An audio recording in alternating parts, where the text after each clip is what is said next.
From UFOs to psychic powers and government conspiracies, history is riddled with unexplained events. You can turn back now or learn the stuff they don't want you to know. A production of iHeartRadio.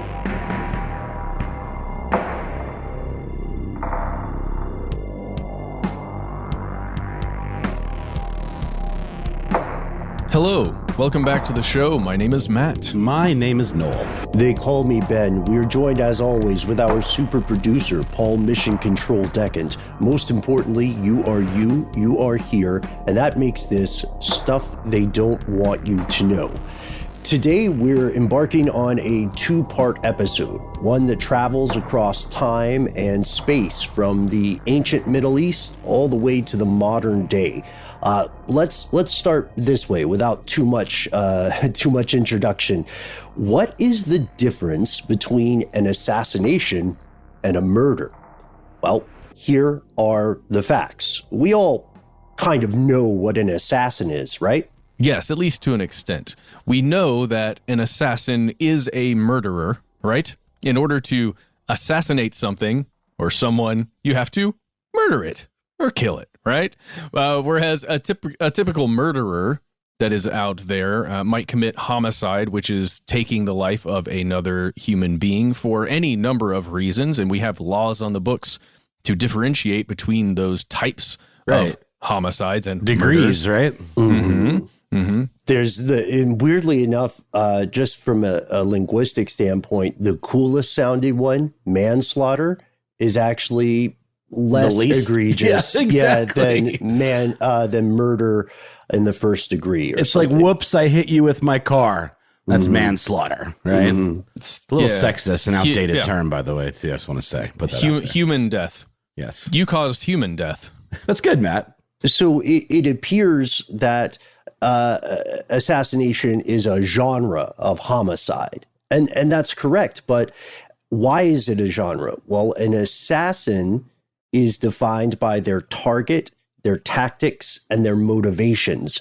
So it's interesting because earlier this year, there was a huge hubbub in Western media about the use of a word, the word being assassination or assassin.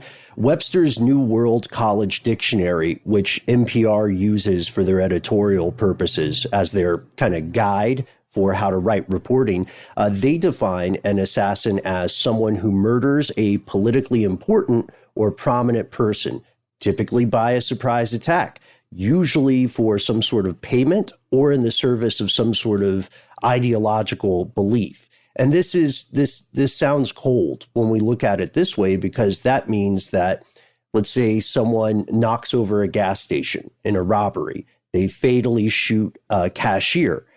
That makes that criminal a murderer, but not an assassin. An assassin would be someone who fatally attacks the president of a country, unless, of course, they somehow...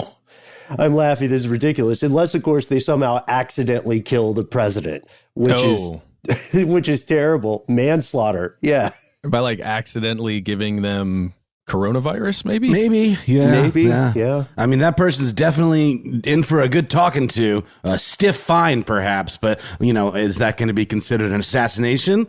Well, I don't know, right? Maybe if it was premeditated, that's certainly one of the factors. But my question for you too, Ben, is like, what if, say, someone was paid to kill a prominent podcaster? At what point do you go into the realm of like being politically important enough to be assassinated versus just offed, or have a hit put out on you? Don't worry, dude. We're off the table for assassinations. Are you sure? Yeah. Because it keeps me up nights. We cannot be assassinated. Murdered? Certainly. Okay. Right. We could. I feel better now. Stabbed or shot. Yeah, that's interesting because to a degree, our definition of what counts as an assassination is something we arrive at retroactively, right? But if you, for instance, someone who may not be seen as prominent may be murdered, and their death may set off a series of events that changes the world, and later historians will say it was an assassination for that reason. Like Archduke Franz Ferdinand, right? Which is he's already an assassination worthy victim, right? Because he's an archduke, right? Right. You see, the question gets complex. Like the most, one of the weirdest examples of this that I could think of was the story of the biblical Cain and Abel. Was Cain just a murderer, or was he an assassin before the term existed? I mean, it checks the boxes. He launched a surprise attack on a politically and socially important person, and he did it because he was driven by zealous beliefs. It was his brother, though, right? Wasn't it his jealousy, though? Because his father liked the other brother better. I get what you're. I think I see what you're doing. You're using this as like almost like a microcosmic mini story that sort of encapsulates the larger thing. Because it was political, because he was favored by his father. Therefore, it was motivated because he wanted to be the favorite son. Yeah, and the twist with that is, with such a small cast of characters in that story, everybody is prominent and politically and socially important. No, that's really smart, Ben. I like that. And then in the end, Cain was condemned by God and forced to walk the earth like another Cain from Kung Fu. It just made me realize maybe that's where that came from. Maybe that's where it came from. Yeah, exactly. Yep. So this murder versus assassination thing, it might seem like it's a game of semantics. Like, it doesn't really make a big difference. Calling something an assassination versus calling it a murder definitely doesn't bring that person back from the dead. But the difference, as we'll find, is huge, and it's crucial. In some cases, it has legal implications. Like, earlier this year, the United States of America targeted a prominent Iranian general, Qasem Soleimani, in January, and news organizations like NPR, Fox, CNN, all the hits, they were really concerned about how they should describe this, and that's because murder has a legal implication, as does assassination. Well, it's like maybe the military jargon would be eliminating a high level target or something along those lines. But the idea of calling it assassination is a bad look, PR wise. It's like that's where the semantics do matter for the optics of this. We don't assassinate people. We take out targets. Well, yeah, exactly. Because when NPR actually labeled this action an assassination, it became a big deal. And there was a lot of outcry from audience members about just, again, the semantics of it. This was not an assassination. No, you can't call it that. Don't call it that. We're the good guys. Good guys, yeah, of course, don't attack with daggers and drones in the dark. But I guarantee you the people in Soleimani's own country sure as hell considered it an assassination, didn't they? Yeah, absolutely. And it's weird because this strategy, if we just objectively look at this strategy, it doesn't matter what you call it. It matters what happened. And this strategy of assassination is familiar to cultures across the planet throughout the ages. I mean, just from John Wilkes Booth, that's a famous U.S.-based assassin, right? He assassinated then President Abraham Lincoln. From that guy all the way back to the ancient days with people like Locusta the Poisoner, you don't have to look very far, very deep to find historical records of assassins. There's a book, I guess I'll just hold it up. We'll do a little disturbing reading rainbow here. I don't know if you guys can see this. Is that a Caravaggio on the cover? I love that image. Let's see, is it? Yeah, I think it is. But either way, it's one of those classic, like, it looks like the cover of a Joy Division album. It's like this person dead in a bath with their arm kind of draped over the side. That classic, I believe it's Impressionist, but it's, Caravaggio would be a great example. Really high definition, super moody and very kind of eerie image. I love those types of paintings. That's right. The Encyclopedia of Assassinations, available at any arcane bookstore near you. Right, by Carl Sifficus. This explores both attempted and successful assassinations throughout human history. And interestingly enough, it lists several cases, such as that of Dag Hammarskjöld. What a name, by the way. Yeah, it's a cool name. It lists that case as an assassination, but that still has not been officially confirmed as such, even though the U.S. president at the time, Dag Hammarskjöld, was in charge of the UN when he died in a mysterious airplane accident. Exactly. We have an old YouTube video on that.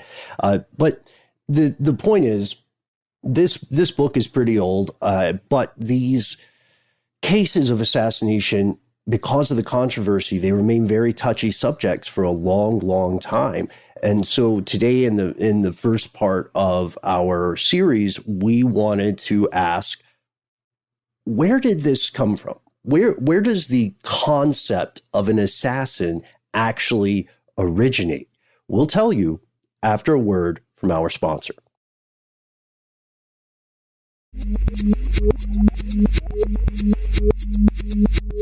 Here's where it gets crazy. Assassin isn't some dramatic, exotic word some hack writer invented to just sort of juzz up an otherwise depressing murder story. That's right. It's IP from Ubisoft. It's IP from Ubisoft, right? In fact, the term assassin refers to an all too real, all too conspiratorial organization from ancient history. It's an honest-to-God secret society. Let's call it the Order of Assassins. Ooh. Oh my God. Wait, you're saying it's real? That's what we're saying. The Order of Assassins is real. Or was, yeah. No. Well, we're not saying Assassin's Creed should be considered a playable documentary, although there's a lot of great historical research in there. We're saying there was a real group. We don't know a ton about them. This is something that you'll always run into when you're looking at controversial institutions in ancient history. The fortress of the Assassins, and they did have a real fortress, was conquered in 1256 CE. And when they were conquered, the castle was razed, essentially. Their library was destroyed. So we have no written historical records about the assassins from the assassins themselves. Still, we do know some things. That's right. Between 1090 and 1275, a small Nizari Ismaili sect high in the mountains of Persia and Syria went into the murder for hire business. The assassins were an offshoot of the Ismaili sect of Shia Islam, and it was founded by Hassan-i-Sabah, who referred to his followers as, Assasiyun, Asasiyyun, with some underscore characters over the A and the U. And that means people who are faithful to the foundation of faith. And they had this stronghold fortress called Alamut Castle that was about 130 miles from what is today known as Tehran. Wow. I mean, it's just so cool me that's real. So the concept here of this group, they wanted to challenge the Seljuk Turks, who were Sunni Muslims. So we're talking about Shia and Sunni conflicts back in, what did we say? The 1090 CE to 1275 CE. The Sunni Muslims, these Seljuk Turks, they were in control of Persia at this time when this group was organized for these purposes. And this is when the group first became known as the Hashashin. Another cool word here. But today they're better known as assassins. It's a term that was given to them by the European Crusaders who were rolling through and, doing their thing. Those Crusaders. Europeans just making language work for them, Yeah, just kind of a corruption of the phrase, right? But that's what you get with a living language. This group, known as the Assassins, they actively and covertly murdered first Muslim, then later Christian leaders throughout the Middle East. And they murdered these folks, or assassinated these folks, when they were seen as a threat to this sect, to their society, to their geopolitical control. And while the term assassins applies to the whole crew, right, there was actually only a smaller inner group known as the Vidai that engaged in actual conflict in what is sometimes euphemistically referred to as direct action. This is important. Now, we do have to say that none of us are fluent Arabic speakers, so thank you in advance for your understanding of our pronunciations. We do know that the Nizari did not have a standing army, so they relied upon these warriors, these operatives, to carry out espionage. Why fight an army when you can just kill the king or the general? Their preferred method of killing was usually going to be through the use of daggers. So that means close up to their target. No poison drop-offs, no arrows. And often they were known for being completely okay with dying or being tortured after they had committed their murder. They posed a strategic threat to Fatimid, Abbasid, and Seljuk authority alike. And for almost 300 years, we know they killed hundreds and hundreds of people, important people. That era's version of VIPs, 3 caliphs, a ruler of Jerusalem, tons of other leaders, Muslim and Christian alike. So despite the fact that we don't have direct accounts from like Hassan himself saying, I doped these guys up and brainwashed them, and now we're killing everybody, we do have accounts from other people who were alive or around at the time. Let's see what you think of these. One of the first ones comes from a Spanish rabbi named Benjamin of Tudela. He traveled through Syria in 1167, so this is while the group was active. And Benjamin, not our Benjamin, the one we just mentioned, he told of this mysterious leader that existed named the Old Man in the Mountain. That's at least the Old Man in the Mountain? That's what he referred to him as, Old Man in the Mountain. This old man in the mountain, this Yoda-like figure, although he did not have that reference, who led a sect of warriors who dwelled in hidden mountain fortresses. More of a Palpatine, I think. Yeah, it is more of a Palpatine. And it's, I can't remember which episode. I think we did one on military and drugs where we talked about the mountain fortresses in several parts of the region there and how important they were, and then how we saw that reflected in the conflicts that the U.S. then went into in places around Afghanistan and out in the Middle East. And these mountain fortresses that were so difficult to, if you were an invading force or someone who's trying to attack, so difficult to penetrate. But that's an interesting thing, right? There's an old man in a mountain, and he is controlling or leading a bunch of these warriors that live there. And there's also information, quite a bit more actually, that comes from Syrian Sunni chroniclers. And, it's there, it exists, which is very nice, but unfortunately, quite a bit of this information is biased.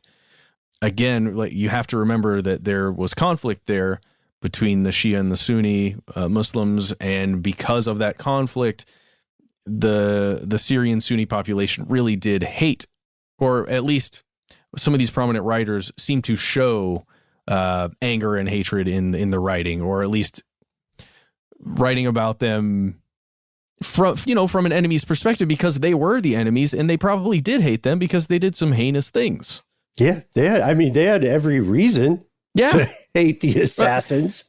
But it just stinks that the historical record then itself becomes this version of it, rather than, well, let's actually look at it as equal parts in some way, or at least in some form. And the Crusaders were aware of these chronicles from the Syrian Sunni population.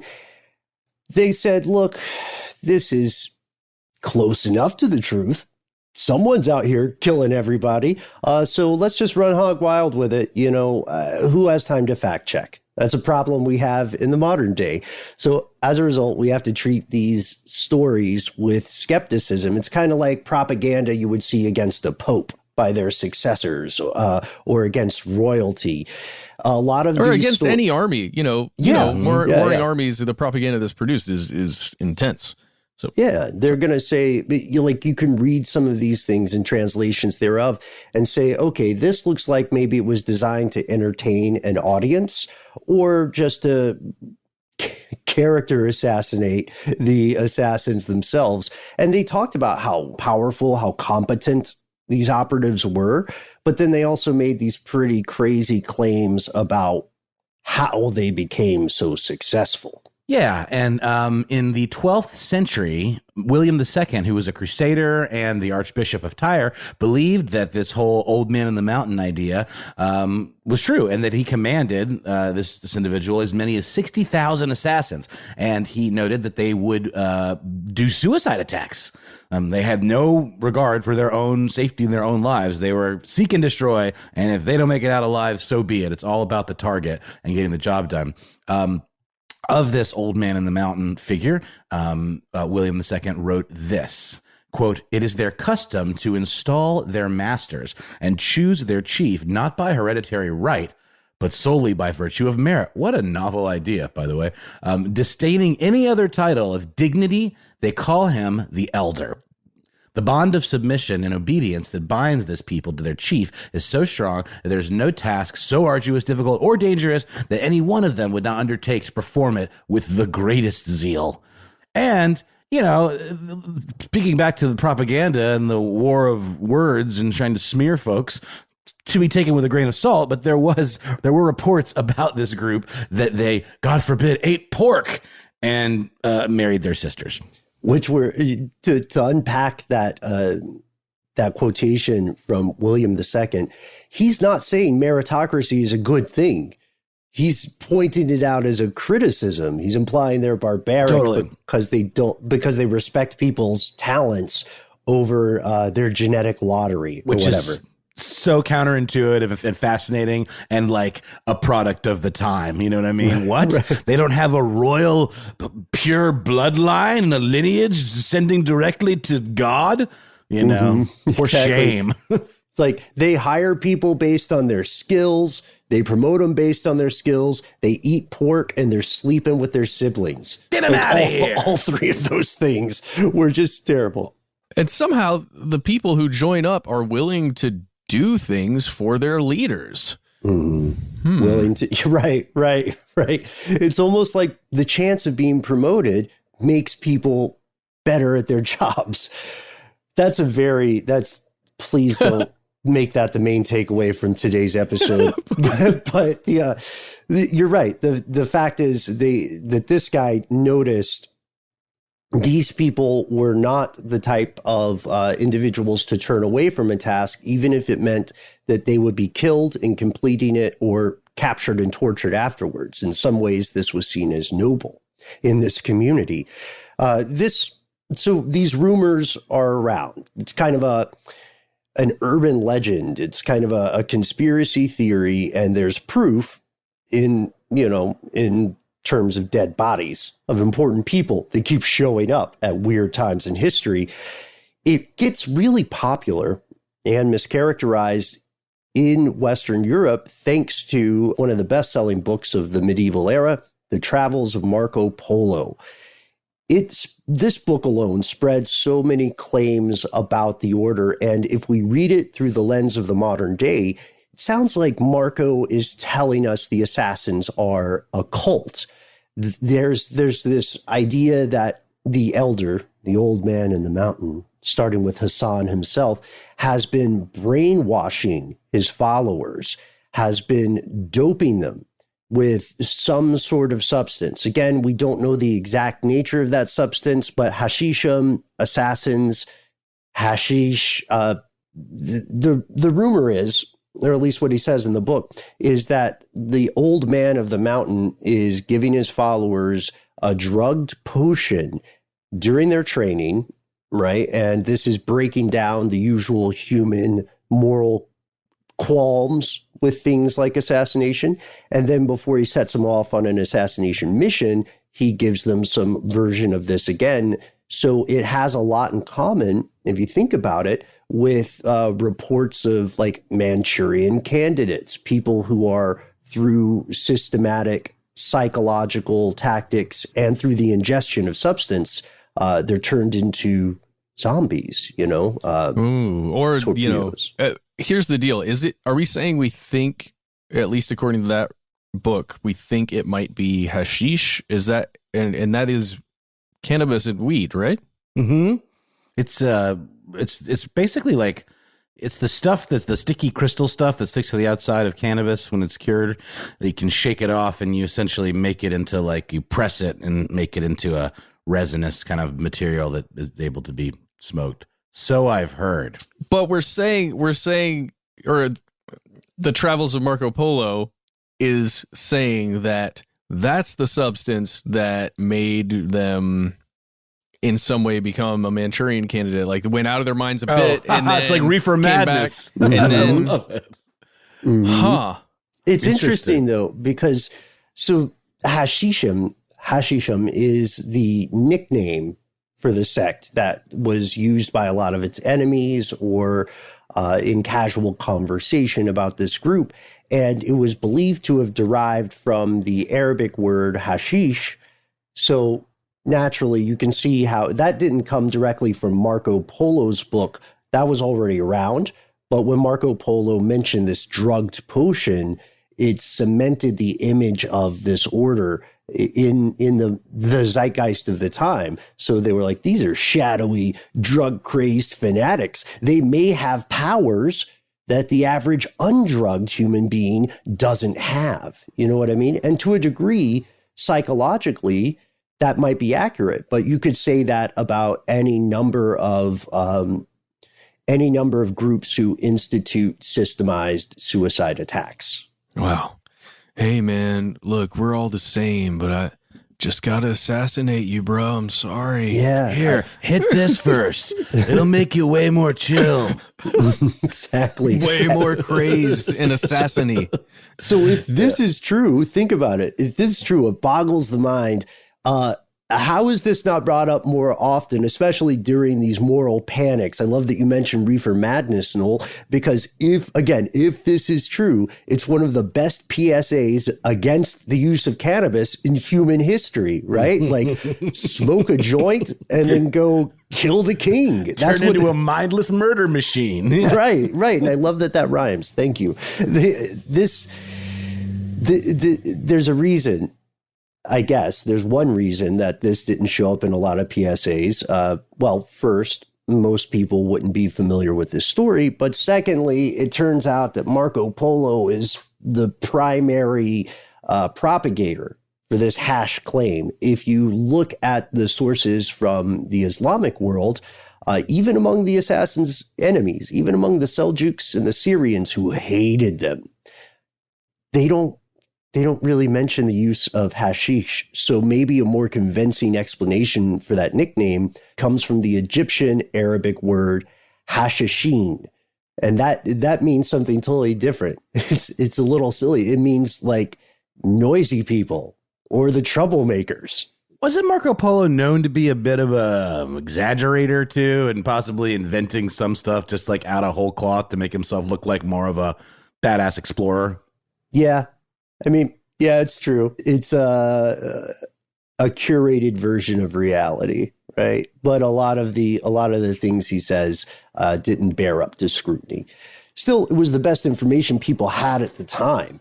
So this is why modern scholars, people like Bernard Lewis, who is a Middle Eastern historian and expert on the assassins, believes that hashishi or hashishem was a popular Syrian pejorative. It was a term of abuse. We're discrediting these people. You know, sure, they're effective killers, but they're drug addicts. And, you know, it's the devil's tobacco. It's the jazz cigarettes and the left-hand smokes that are making them such effective monsters.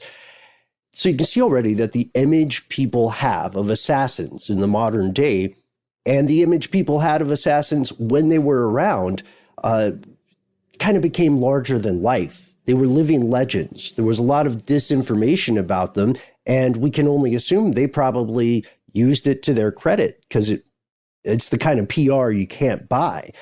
But this is just one of the misconceptions. So I propose we take a break for our sponsor, try our best not to get assassinated, and come back and explore some of those misconceptions in just a moment. What do you guys think? It sounds great. Everybody cross your fingers and hope that it's a CBD sponsor. Okay, cool. Let's go.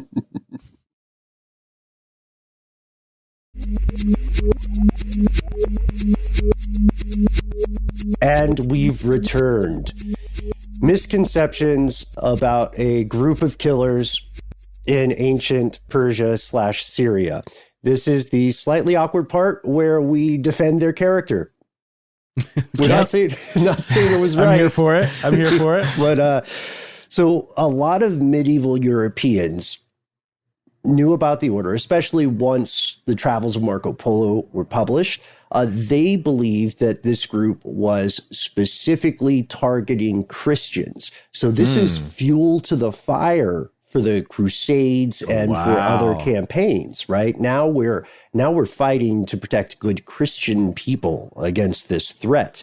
Make you a cog in our holy war kind of situation. Right. But this thing was not entirely true. In fact, it turns out, and this happens all the time in the world of politics, it turns out these people who are like publicly enemies to each other, behind closed doors, they would not infrequently get together and be like, hey, you know what, man? I know like there's a lot of stuff going on. There's a bridge under the water.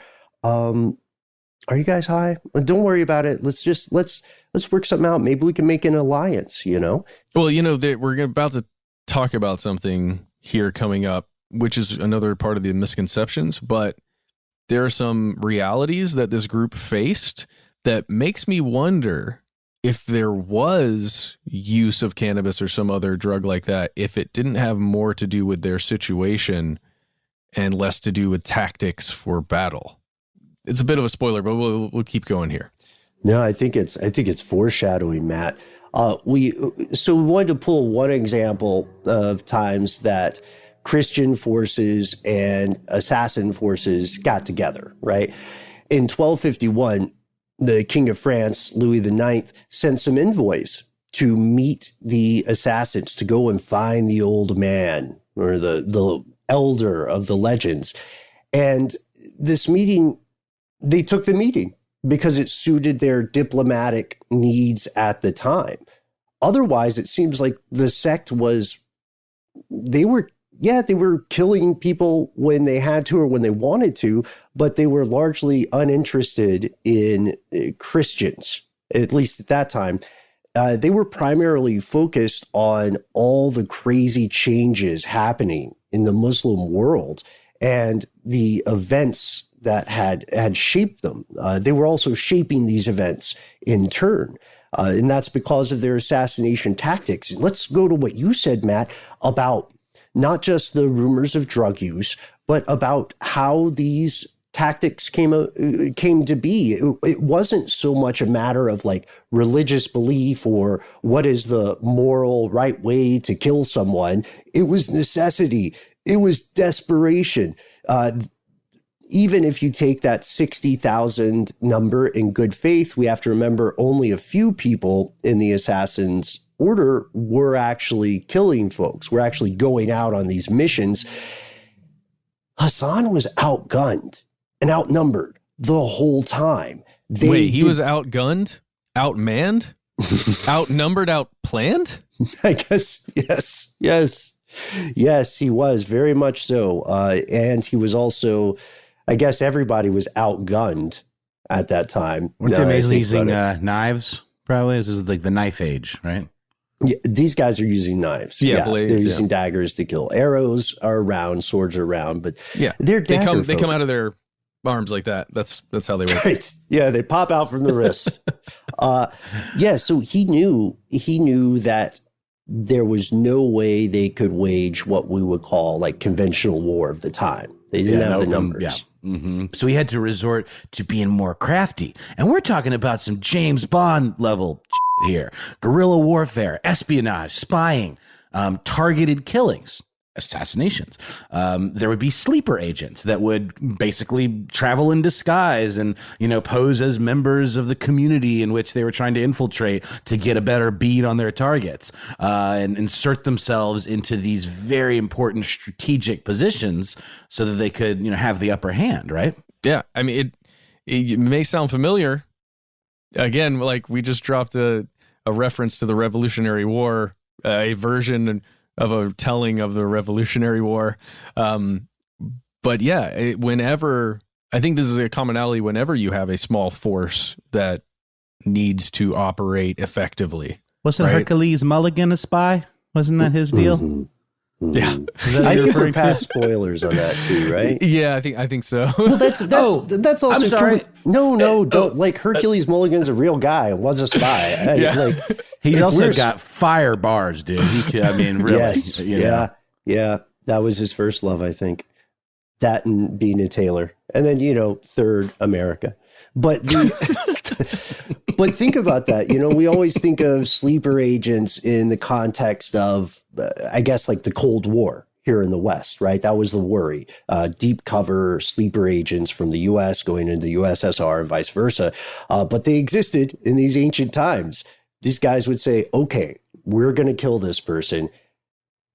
We're going to do it in 2 years.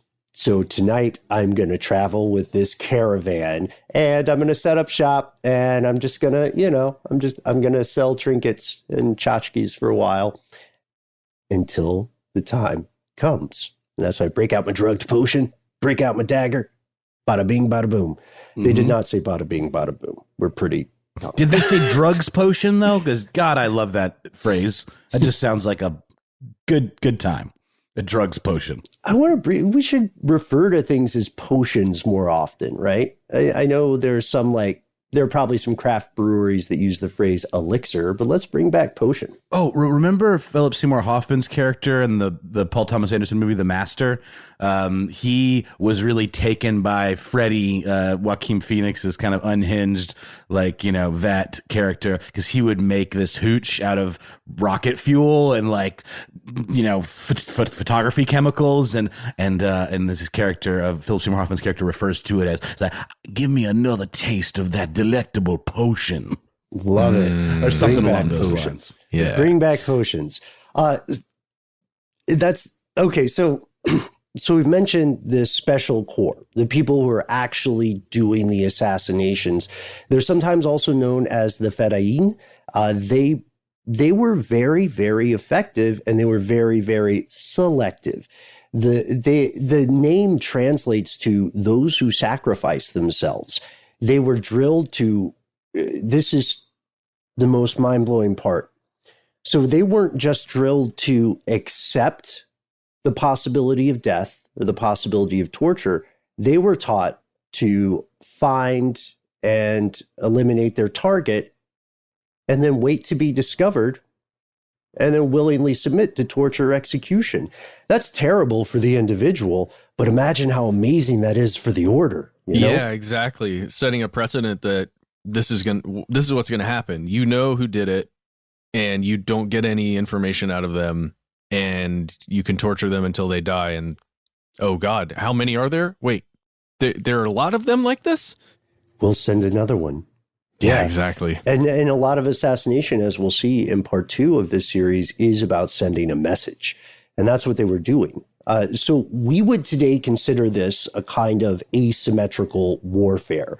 Why do you fight an entire network? Why do you attempt to go against an entire system when you can pop one link in the chain, right? You can get that individual dot at the top of the command structure, and you can create all the results you aimed to achieve. You sow discord, you make the opponent squander their resources, and you make them expect even more terrible things from you in the future, and you put them on the defensive. So I don't know. It can play out 100 different ways, but one example of this comes to us in 1092, just to give you an actual snapshot of how this group successfully conspired and carried out these murders. Yeah, and this example comes to us from 1092. This is when this group of assassins murdered or assassinated the Vizier Nizam al-Mulk. He was a powerful member of the Seljuk Sultanate, and the records that were available from that time, they say that Nizari disguised himself as a Sufi mystic and was able to infiltrate, get in close enough to stab this person and kill them. Pray with me, my son. Yeah. Yeah. Or how Exactly. it's intense. And this assassination had a real domino effect, as we've been describing. Exactly, because shortly after the murder of Nizam al-Mulk, who was sort of, think of him like, if the Sultan is the president, this guy is one of the secretaries of the cabinet, kind of. So it's as if a secretary of the cabinet was murdered. People are freaking out. And then a little bit later, the Sultan himself, the Seljuk Sultan Malik Shah, is murdered. And at this point, historians argue back and forth over whether that second murder was the assassins, but it doesn't matter because this domino effect goes into play very quickly. The Seljuks are in chaos. Who is supposed to be in charge here? Are there people wearing disguises and killing us? Like, I can't trust anyone, you know? What about that guy? How long has he been in town? Well, that guy says he grew up here, but is that true? And then the attacks continued. The assassins started killing more rulers, generals, governors, clerics, anyone who was seen in their eyes as an enemy, and they seemed to be everywhere and nowhere. You know what I mean? There's not an official uniform. It could be the mystic next to you. It could be the merchant 2 stalls down in the marketplace. So people got really paranoid, right? They started hiring bodyguards, even if they thought they might not be the number one target. They wanted to also wear chainmail under their clothing. Like, think about, these are terroristic tactics. You know, Ben, this is very reminiscent to the fear that permeated the United States, and I would say a lot of the Western world and probably the entire world following the September 11th attacks of 2001, where it felt like anybody could be a target. Right. Like even folks that were separated from like big urban centers, like in middle America, really felt vulnerable in that way, where maybe there's a sense of, oh, we're away from all the big cities. We're somehow safe or not on the radar. But that whole kind of comfort level really went out the window. Yeah. And for very good reason. You know, I mean, humans back then aren't that different from humans today. We just have more toys. We're talking about the assassins in the past tense, at least this group, this origin story, because eventually they did fall. They were active and effective for the better part of 3 centuries, and they continued after the death of their founder. The old man in the mountain died in 1124, sometime around then, and the sect continued without him. In 1138, his successor, one Buzurg Umid, died as well. I'm laughing because we know the date of his death thanks to their big fans, the Sunni chroniclers. One Sunni chronicler described his death in the following way. He says, Buzurg Umid died crushed under the heel of perdition, so hell was heated by the fuel of his carcass. Oh, man, the sick burn. Yeah. Very, very literally, huh? Very, very visual. Wow, what a wonderful... wonderfully hateful way of referring to somebody. Yeah, it's very I spit on your grave style as obituaries go. But the order continued on, and that means that the murders, especially of high-ranking Sunni figures, continued. In the 1160s, leadership fell to Hassan II, Hassan II. He took the branch in a different theological direction. Now, this is really interesting. Remember, we talked about the propaganda saying, look, implying heavily, like, look, these guys aren't even real Muslims. They eat pork, they're marrying their siblings, don't fall for the hype. But Hassan, too, did something interesting. He said, you know, if you're a true believer, if you're willing to die for this cause, you are relieved, you are absolved from moral customs.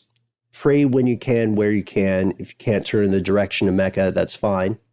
You can do things that are regarded as openly sinful as well, because you are ultimately in service of, wait for it, the greater good. Snap. I didn't realize it was the greater good that this whole thing was about. Okay. Cool. Well, now thanks. it changes everything, right? I mean, it's the greater good. It's not the regular good. Anyway, it's the next level good. Yes, it's the most goodest. But that's such an argument. It's such a common argument for doing terrible things throughout history, in politics, in war, and all. It's for the greater good. Yeah, we got to murder all these people, but it's okay because the greater good will benefit. So don't think about this thing. Think about the big picture. It's a way of pivoting responsibility from the people that are actually doing the bad stuff to, I don't know, like it's interesting because the greater good too is also very, very subjective, right? What that even means. Yes. Yeah, but why isn't it the greatest good? The goodest? Shouldn't it why be the isn't it greatest? just called the best?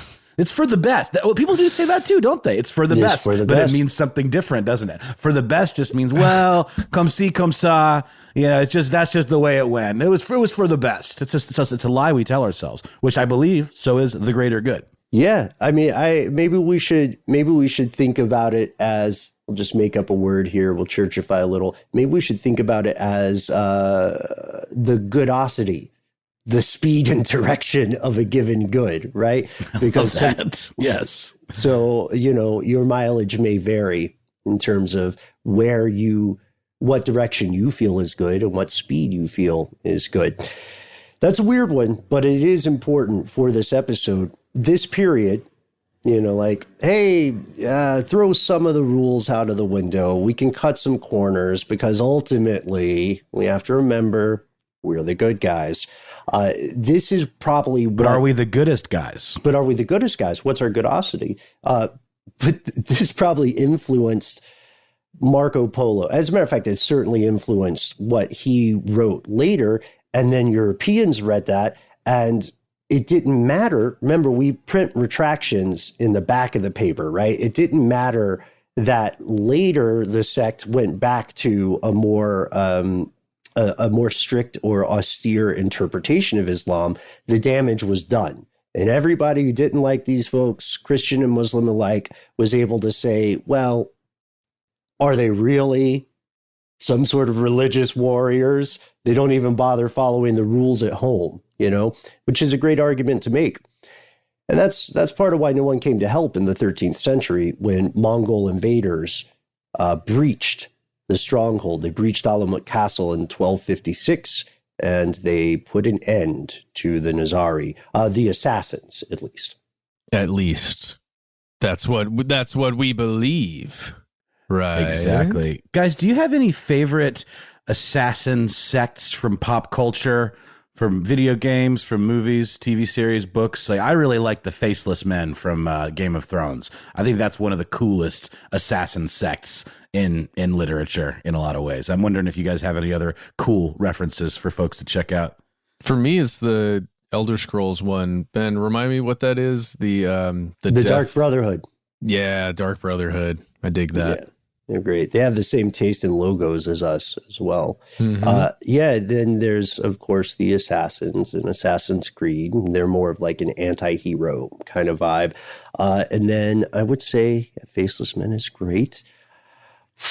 Assassin groups. I guess you could say, it's weird. Is James Bond an assassin? I mean, yeah, well, right? He does. He is. He contains multitudes. He kills with, he definitely does assassinate people for sure. Yeah. I like the Kingsman's vibe. You know what I mean? I like the gadgets and the suits. And these are all cultural artifacts or cultural descendants of this real life group, the Assassins, because even after they were wiped out, the word assassin had passed into the common parlance in the 13th and 14th centuries, and you can trace it through fiction and entertainment all the way to the modern day. And I think, is that part of what you're getting at here, Noel? A little bit. Yeah, I mean, for sure. It's certainly something that has captured the imagination of folks that are into this sort of thing, fantasy and fiction, because there is this sense of like you said, Matt, the Assassin's Creed character is almost an anti-hero, but at the same time, you root for them, So the assassins don't always have to be the bad guy. But one thing I think that's interesting about assassins that we haven't really touched on is that by nature, they're sort of not amoral, but like they are a tool, especially the faceless men. They don't take a stance politically. They just do whatever they're paid to do, which I think is a really interesting facet of being an assassin. It's like we talked about having a political motivation or, some zealotry kind of driven ideology, but aren't assassins usually kind of just a tool of whoever's paying them and they don't really have a stance? Well, see, that's where you bring things like the assassins that exist in John Wick, in the John Wick universe. Right. I love that. I love those. But Great. Yeah, you pay for a job, right? I mean, they're hitmen, right? More so than political tools or something like that. I don't know. I mean, yeah. I don't Well, we know. started off the episode talking about semantics, and I think we're still hovering in this gray area of like, what is an assassin? What is a hitman? We know what a murderer is. We know what manslaughter is, or human murder. What would you call it, Matt? It's human death, but it's defined. I mean, it is pretty clearly defined, at least in the common usage and English usage, as a political killing, right? I mean, right. Or killing of importance in the modern day, But think about like. It's weird because the motivation can be spread across multiple individuals, right? I am the owner and CEO of United Kumquats Global Incorporated LLC, whatever.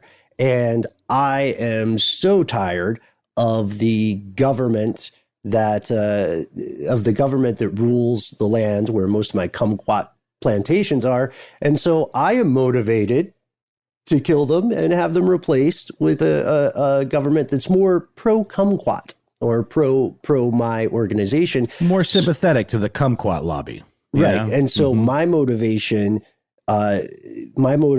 is financial gain and power. So I enlist the help of let's say a religious sect or offshoot of secessionists in that country, and they kill the prime minister or the president for me. They may be doing it because they're getting paid. They may be doing it because they believe their religion will be better represented by a different government.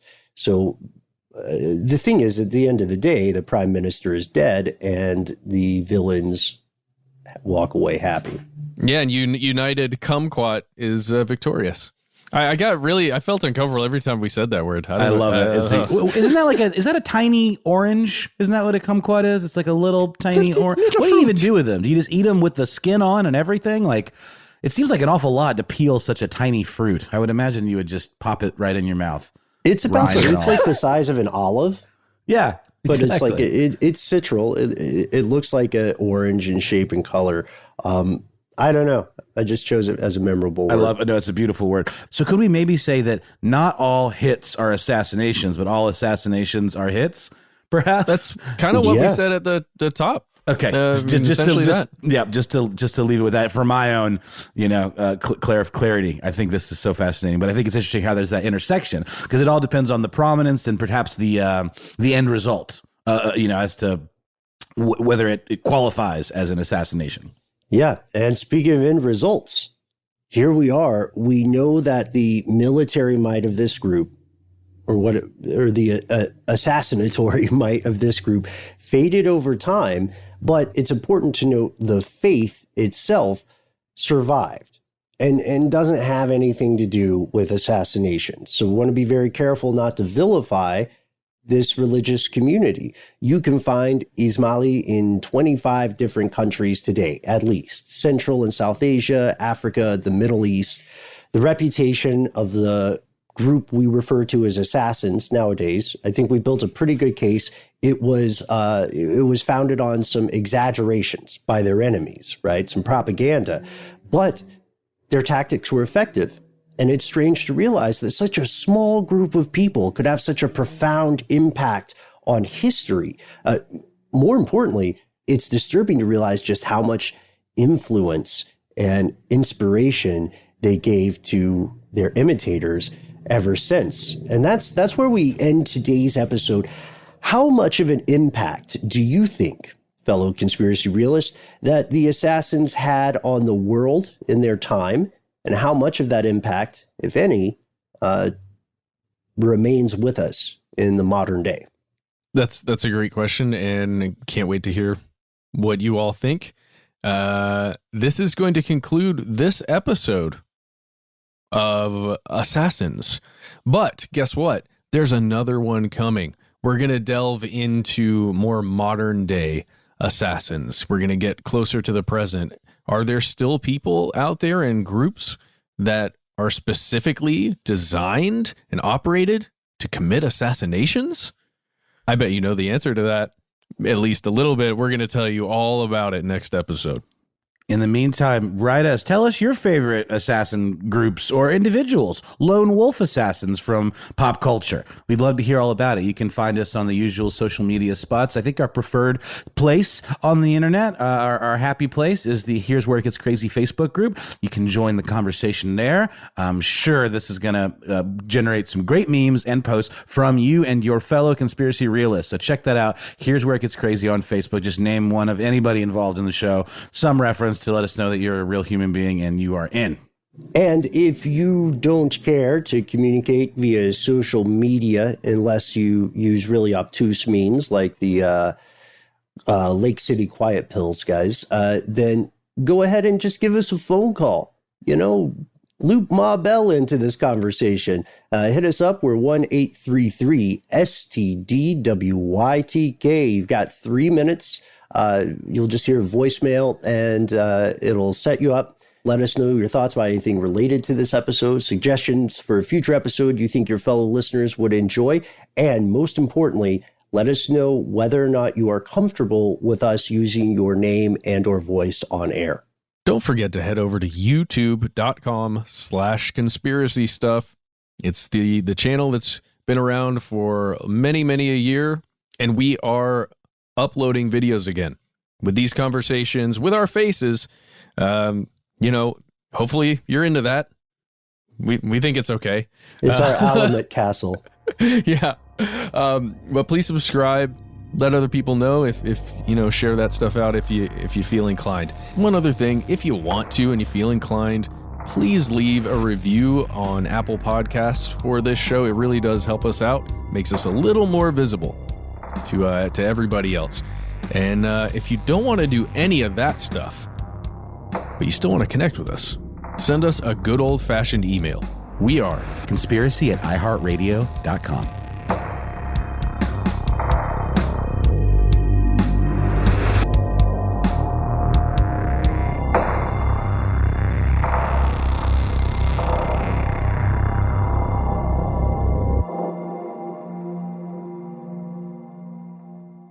Stuff They Don't Want You to Know is a production of iHeartRadio. For more podcasts from iHeartRadio, visit the iHeartRadio app, Apple Podcasts, or wherever you listen to your favorite shows.